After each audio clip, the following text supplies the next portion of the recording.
Assalamualaikum warahmatullahi wabarakatuh. Nah, kembali lagi dengan kami di channel Garasi Guru. Nah, oke bro. Nah, jadi hari ini kita akan mereview tentang alat mesin vapor blasting.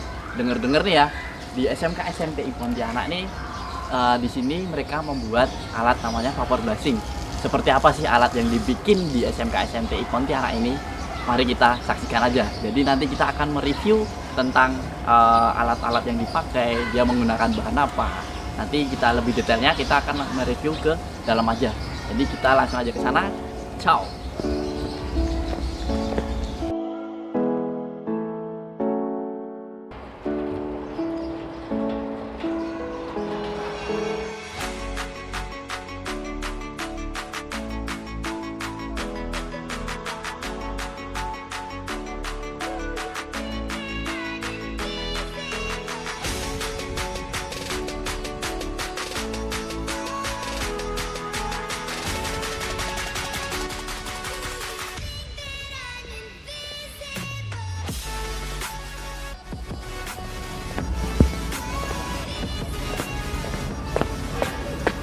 Oke, nih sahabat guru.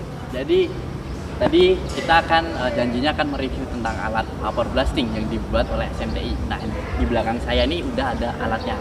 Ini adalah alat vapor blasting yang dibuat oleh SMK SMTI di Pontianak.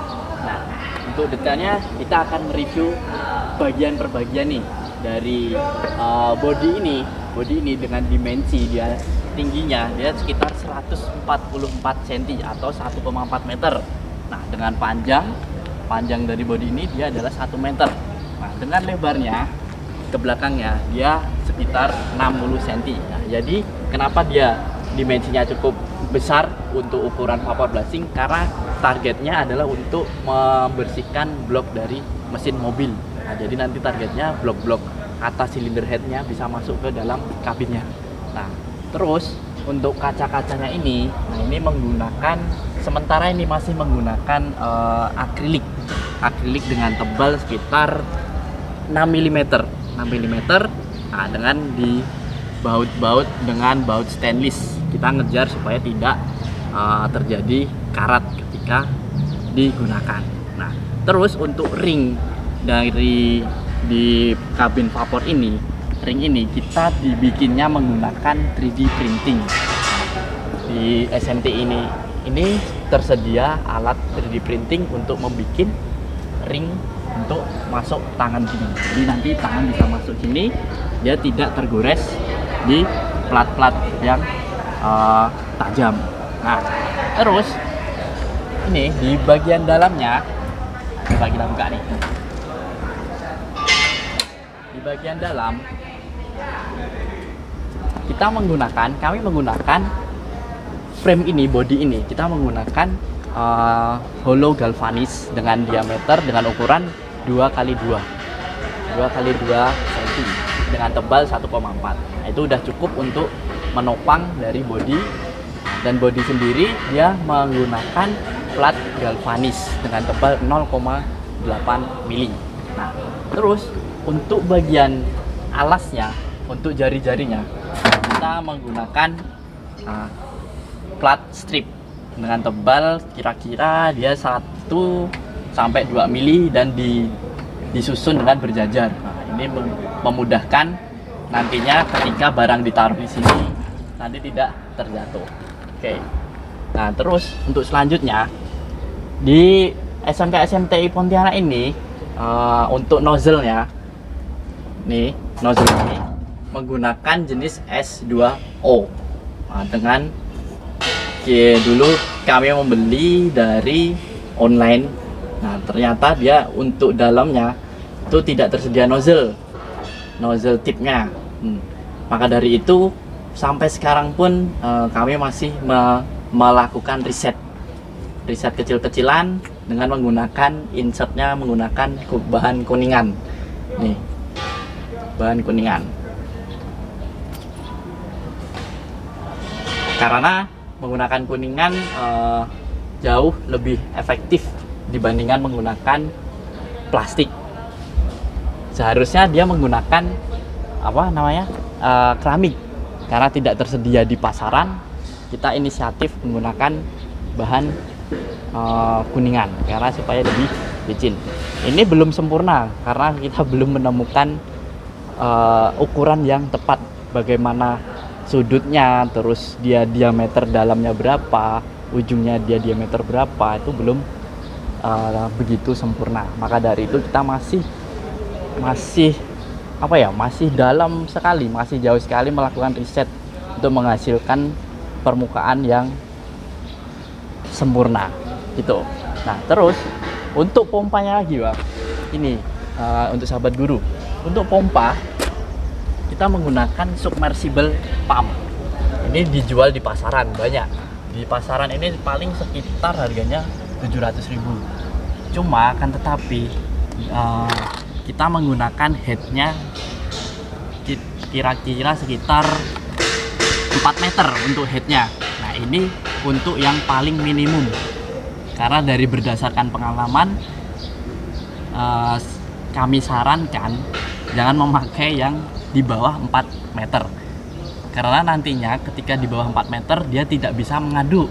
Nah, sebab di pompa submersible ini kita akan cabang.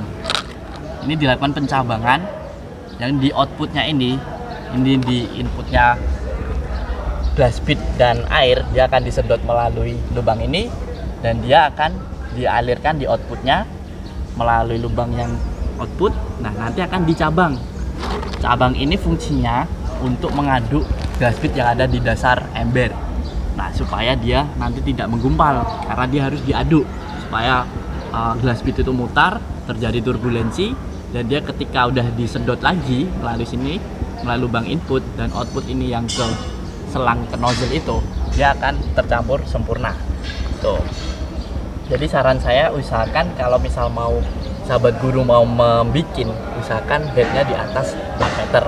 Bisa 8 ataupun 10 sampai 10 itu lebih bagus karena dia nanti akan dilakukan pengaduan juga di cabang. Itu akan lebih sempurna nanti pencampurannya. Oke, kita lanjut ke nih bagian kompresornya nih. Untuk kompresor di SMK SMTI Pontianak ini menggunakan kompresor yang 3 HP dengan tabung kapasitas 118 liter.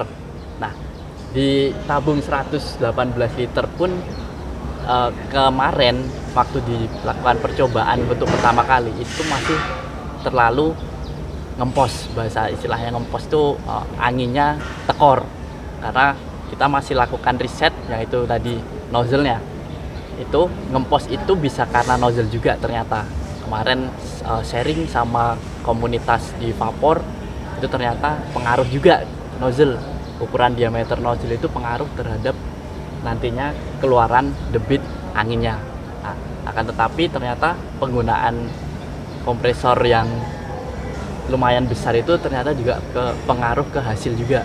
Nanti juga ada setting ke PSI-nya, dia tekanan yang keluar itu berapa, nanti juga harus di setting lagi. Bisa jadi nanti pakai tekanan antara 30 sampai 90 PSI untuk membersihkan, dan glass bead-nya juga nanti juga pengaruh karena akan menggunakan yang ukuran di pasaran ukurannya adalah 10, 12, 13 dan 14 size-nya.